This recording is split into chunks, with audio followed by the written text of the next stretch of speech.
ॐ श्री गणेशाय नमः। अतः श्री महापुराण द्वितीय रुद्रसंहिता प्रथम खंडे चतुर्दशोऽध्यायः। ऋषे ऊचु व्यासशिष्ये महाभाग कथय त्वं प्रमाणतः कैपुष्पे पूजितः शम्भो किं यच्छति वै फलं। सुतुवाच शौनकाद्याश्वऋषयः शृणुतादरतोऽखिलं कथयामयद्य सुप्रीत्या पुष्पार्पणविनिर्णयम्। एष एव विधिपृष्टो नारदेन महर्षिणा प्रोवाच परमप्रीत्या पुष्पार्पणविनिर्णयम्। ब्रह्मोवाच कमलेर्बिल्वपत्रेष्वषट्पत्रेस्तथा पुनः शङ्खपुष्पैस्तथा देवं लक्ष्मीकामोर्चयेच्छिवम्। एतेष्वलक्षसंख्याके पूजितशेष्वेदवेच्छिवः। पापहानिस्तथा विप्र लक्ष्मीः स्यान्नात्र संशयः। विंशतिः कमलानां तु प्रस्थमेकमुदाहृतं बिल्वोदलसहस्रेण प्रस्थार्धं परिभाषितं। षट्पत्रसहस्रेण प्रस्थार्धं परिभाषितं। फले षोडशभिप्रस्थः फलं शकण्डशस्मृतः। अनेनैव तु मानेन तुलामारोपयेद्यदा सर्वान् कामान् वाप्नोति निष्कामशेवच्छिवो भवेत्। राजस्य कामुको यो वै पार्थिवानां च पूजया तोषयेच्छ परं देवं दशकोट्या मुनीश्वरः। लिङ्गं शिवं तथा पुष्पं खण्डं तण्डुलं तथा चर्चितं चन्दनेनैव जलधारां तथा पुनः प्रीतिरूपं तथा मन्त्रं बिल्विदलं नूत्तमम्। अथवा षट्पत्रं च कमलं वा तथा पुनः शङ्खपुष्पैस्तथा प्रोक्तं विशेषेण पुरातनैः। सर्वकामफलं दिव्यं परत्रेहापि सर्वथा। धूपं दीपं च नैवेद्यमघर्यं चारार्तिकं तथा प्रदक्षिणां नमस्कारं क्षमापनविसर्जने कृत्वा साङ्गं तथा भोज्यं कृतं येन भवेदिह तस्य वेत् सर्वथा राज्यं शङ्करः प्रददाति च। प्राधान्यकामुको यो वै तद्वीर्नाचरेत् पुमान्। कारागृहगतो यो वै लक्ष्येनैवाचर्येद्वरं। रोगग्रस्तो यदा स्याद्वे तद्वीर्नाचरेच्च शिवं। कान्याकामो भवेद्यो वै तद्वीर्न शिवं पुनः। विद्याकामस्तथा यः स्यात् तद्वीर्नाचरेच्छिवं। वाणिकामो भवेद्यो वै घृतेनैवाचर्येच्च शिवम्। उच्चाटनार्थं शत्रूणां तन्मितेनैव पूजनं। मारणे वै तु लक्ष्येण मोहने तु तदर्थतः सामन्तानां जयं चैव कोटिपूजा प्रशस्यते राज्ञां युतसंख्यं च वशीकरणकर्मणि यशसे च तथा संख्या वाहनाद्ये सहस्रिका मुक्तिकामोर्चये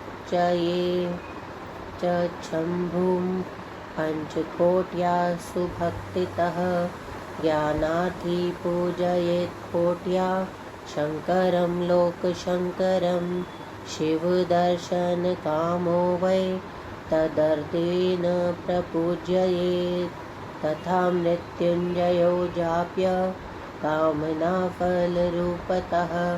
पञ्चलक्षा जपायर्हि प्रत्यक्षं तु भवेत् शिवः लक्षेण भजते कस्मिन् द्वितीये जातिसम्भवः तृतीये कामनालाभ चतुर्थे तं प्रपश्यति पञ्चमं च यदा लक्ष्यं फलं यच्छत्य संशयम् अनेनैव तु मन्त्रेण दशलक्षे फलं लभेत् मुक्तिकामो भवेद्यो वै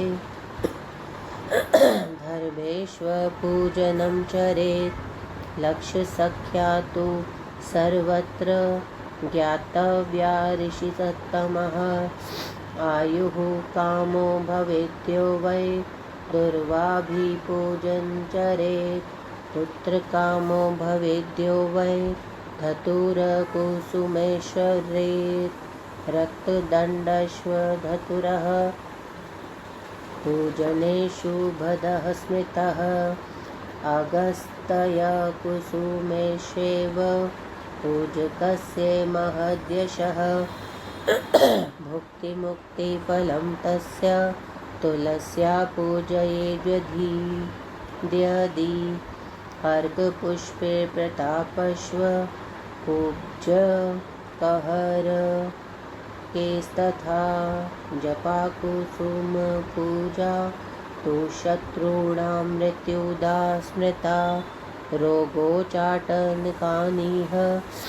करवीराणि वैक्रमात् बन्धुकैर्भूषणा वाप्तिर्जात्यावाहनसंशय अत्सि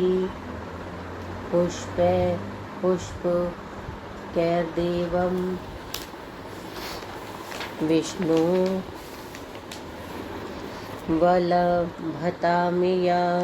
शमीपत्रे तथा मुक्तिः प्राप्यते पुरुषेण च मल्लिकाकुसुमेर्दत्ते स्त्रियं शोभतरां शिवः युथिकाकुसुमैशस्ते ग्रहं नैव विमुच्यते कर्णिकारेस्तथा वस्त्र सम्पत्तिर्जायते नृणां निर्गुण्डिकुसुमेर्लोके मनोनिर्मलतां व्रजेत् बिल्वपत्रेस्तथा लक्ष्ये सर्वान् कामान् वाप्नुयात् हारशृङ्गारपुष्पैस्तु वर्धते सुखसम्पदा ऋतुजातानि पुष्पाणि मुक्तिदानि न संशयः राजिकाकुसुमानिह शत्रूणां मृत्युदानि च येषां लक्ष्यं शिवे दद्या च विपुलं फलं विद्यते कुसुमं तन्न यन्नैव शिववल्लभं चम्पकं केतकं हित्या त्वन्न यत् सर्वं समर्पयेत् अतः परं च धान्यानां पूजने शङ्करस्य च प्रमाणं च फलं सर्वं प्रीत्या शृणु च सत्तम तण्डुलारोपणेन लक्ष्मीवृद्धिः प्रजायते अखण्डितविधौ विप्र सम्यग् भक्त्या शिवोपरि षट्केनैव तु प्रस्थानं तदर्द्वेन तथा पुनः पल्द्वयं तथा लक्ष्मणेन समुदारितम् पूजां रुद्रप्रधानेन कृत्वा वस्त्रं सुसुन्दरं शिवोपरि नयसे तत्र तण्डुलार्पणमुत्तमम् उपरि श्रीफलं त्वेकं गन्धपुष्पादिभिस्तथा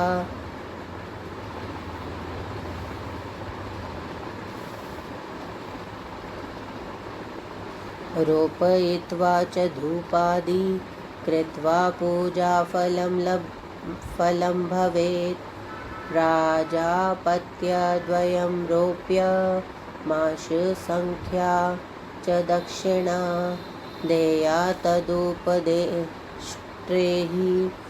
शक्तया वा दक्षिणामता आदित्यसंख्यया तत्र ब्रह्मणान् भोजयेततः लक्ष्यपूजा तथा जाता सांगश्च मन्त्रपूर्वकं शतमष्टोत्तरं तत्र मन्त्रे विधिरुदारितः तिलानां च फलं लक्ष्यं महापातकनाशनम् एकादशफलैरेव लक्ष्यमानमुदारितं पूर्ववत्पूजनं तत्र कर्तव्यं हितकाम्यया भोज्या वै ब्रह्मणास्तस्मादत्र कार्याभरेण हि महापातकजं दुःखं तत्क्षणा नश्यति ध्रुवं यवपूजा तथा प्रोक्ता लक्ष्येण परमाशिवे प्रस्थानामष्टकं चैव तथा प्रस्थार्द्वकं पुनः फलद्वययुतं तत्र मानमे तत्पुरातनं यवपूजा च मुनिभिः स्वर्गसौख्यविवर्धिनी प्राजापत्यं ब्रह्मणानां कर्तव्यं च फलेप्सुभिः गोधूमानेस्तथा पूजा प्रशस्ता शङ्करस्य वै सन्तति वर्धते तस्य यदि लक्ष्यावधिकृता द्रोणार्द्वेन भवेल्लक्ष्यं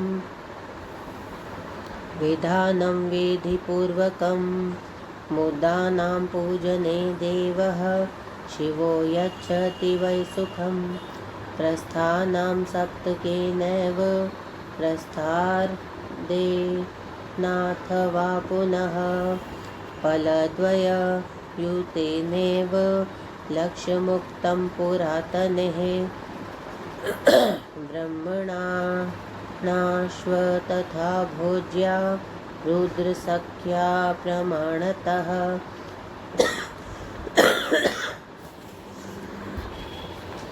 प्रियङ्गपूजनादेव धर्माध्यक्षे परात्मनि धर्मार्थकामा वन्ते पूजा सर्वसुखावहा प्रस्थे केन च तस्योक्तं लक्ष्यमेकं पुरातने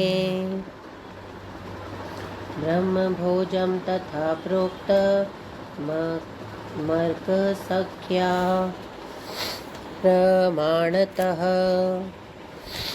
राजिकापूजनं शम्भो शत्रोर्मृत्युकरं स्मृतं सर्षपानां तथा लक्ष्यं फलैर्विशति संख्यया तेषां च पूजनादेव शत्रोर्मृत्युरुदारितः आडकीनां दलैश्वेव शोभयित्वार्चयेच्च शिवम् मृता गोत्रप्रदातव्या बलिवर्दस्तथैव च मरीचिसम्भवा पूजा शत्रोर्नाशकरी स्मृता आडकीनां दलैश्चैव रञ्जयित्वार्चयेच्छिवं नानासुखकरी होषा पूजा सर्वफलप्रदा धान्यमानमिति प्रोक्तं मया ते मुनिसत्तमं लक्ष्यमानं तु पुष्पाणां शृणु प्रीत्या मुनीश्वर प्रस्थानां च तथा चैकं शङ्खपुष्पसमुद्भवं प्रोक्तं व्यासेन लक्ष्यं हि सूक्ष्मानप्रदर्शिना प्रस्थेरेकादशेर्जाति लक्ष्यमानं प्रकीर्तितम् यूथिकायास्तथा मानं राजिकायास्तदर्ध्वकं प्रस्थैर्विशति केशव मल्लिकामानमुत्तमं तिलपुष्पेस्तथा मानं प्रस्थान्यूनं तथैव च ततश्वत्रिगुणं मानं खर्वीरभवे स्मृतं निर्गुण्डिकुसुमे मानं तथैव कथितं बुधे कर्णिकारे तथा मानं शिरीषकुसुमे पुनः बन्धुजीवे तथा मानं प्रस्थानां दशकेन च इत्याद्वैर्विविधैर्मानं दृष्ट्वा कुर्याच्च शिवार्चनं सर्वकामसमृद्ध्यर्थं मुक्तयर्थं कामनो जजितः अतः परं प्रवक्ष्यामि धारापूजाफलं महत् यस्य श्रवणमात्रेण कल्याणं जायते नृणां विधानपूर्वकं पूजां कृत्वा भक्त्या शिवस्य वै पश्वाच जलधारा हि कर्तव्या भक्तितत्परे ज्वरप्रलापशान्तयर्थं जलधारा शुभावः शत्रुद्रियमन्त्रेण रुद्रस्येकादशेन तु रुद्रजाप्येन वा तत्र सूक्तेन पौरुषेण वा षडङ्गेनाथवा तत्र महामृत्युञ्जयेन च गायत्र्या वा नमोऽन्तेष्व नामभिप्रणवादिभिः मन्त्रैर्वाथा गमोक्तेष्व जलधारादिकं तथा सुखसन्तानवृद्धयर्थं धारापूजनमुत्तमं नानाद्रव्येषु शुभैर्दिव्ये प्रीत्या सद्वस्मधारिणा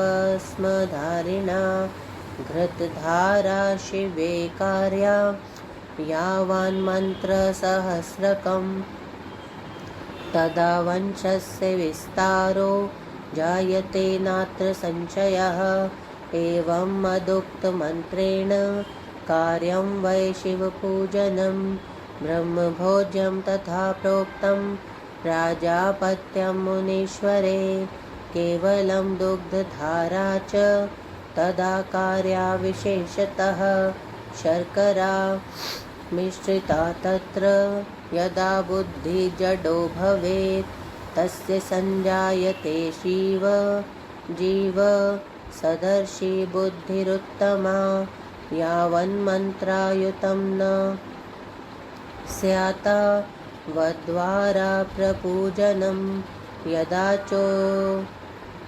चाटनं देहे जायते कारणं विना यत्र कुत्रापि वा प्रेम दुःखं च परिवर्धितं स्वगृहे कलहो नित्यं यदा चैव प्रजायते तद्वारायां कृतायां वै सर्वं दुःखं विलीयते।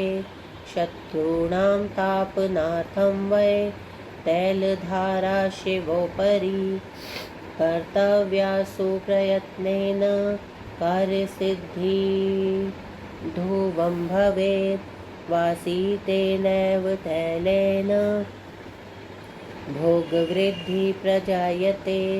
सार्ष्पेणैव तैलेन शत्रुनाशो भवेद्ध्रुवम्। मधुना यक्षराजो वै गच्छेच्च शिवपूजनात् धाराच्चेक्षुरसस्यापि सर्वानन्दकरी शिवे। धारा गङ्गाजलस्यैव भुक्तिमुक्तिफलप्रदा। एताः सर्वाश्वया प्रोक्ता मृत्युञ्जयसमुद्भवा। तत्रायुतप्रमाणं हि कर्तव्यं तद्विधानतः। कर्तव्यं ब्राह्मणानां च भोज्यं वै रुद्रसंख्यया। एतते सर्वमाख्यातं यत्पृष्टोऽहं मुनीश्वर। एतद्वै सफलं लोके सर्वकामहितावहं। स्कन्दो मा सहितं शम्भुं सम्पूज्य विधिना सह। यत्फलं लभते भक्त्या तद्वदामि यथा श्रुतम्। अत्र भूकत्वाखिलं सौख्यं पुत्रपौत्रादिभिः शुभं। ततो याति महेशस्य लोकं सर्वसुखावहं। सूर्यकोटिप्रतीकाशे विमाने सर्वकामगे। रुद्रकन्या समाकीर्णे गेयवाद्यसमन्वितः। क्रीडते शिवभूतश्व यावदाभूतसम्पलवं। ततो मोक्षं वाप्नोति विज्ञानं प्राप्य चाव्ययम्। इति शेषमहापुराणे द्वितीयायां रुद्रसंहितायां प्रथमखण्डे सृष्टिरूपाख्याने शिवपूजाविधानवर्णनं चतुर्दशोऽध्यायः। ॐ नमः शिवाय। शिवजी सदा सहाय। ॐ नमः शिवाय। गुरुजी सदा सहाय।